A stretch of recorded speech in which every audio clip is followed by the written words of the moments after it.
ಸಹಜವಾಗಿ ಹೆಸರುಗಳು ತುಂಬಾ ಜೋರಾಗಿ ಬರ್ತಾ ಇದೆ. ಇಂಥ ಒಂದು ಸಂದರ್ಭದಲ್ಲಿ ನೀವು ಕೂಡ ಈಗಾಗಲೇ ಸಚಿವರ ಜೊತೆಗೆ ಆಕಾಂಕ್ಷಿಗಳು ಏನ್ ಹೇಳ್ತೀರಿ? ಸರ್, ನಿಜ ನಾನು ಆಕಾಂಕ್ಷಿ, ನಾನು ಕೇಳ್ತಾ ಇದ್ದೀನಿ. ಪಕ್ಷ ಏನ್ ನಿರ್ಧಾರ ತಗೊಂಡಿದ್ದಕ್ಕೆ ನಾನು ಬದ್ಧನಾಗಿ ಇರ್ತೀನಿ.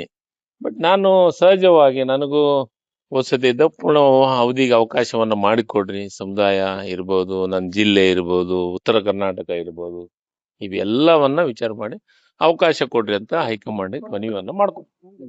ಭರವಸೆ ಏನಾದ್ರು ಕೊಟ್ಟಿದ್ದಾರೆ ಸರ್? ನಿಮ್ದು ಫ್ರಂಟ್ ಲೈನ್ ಅಲ್ಲಿ ಓಡ್ತಾ ಇದೆ ಹೆಸರು.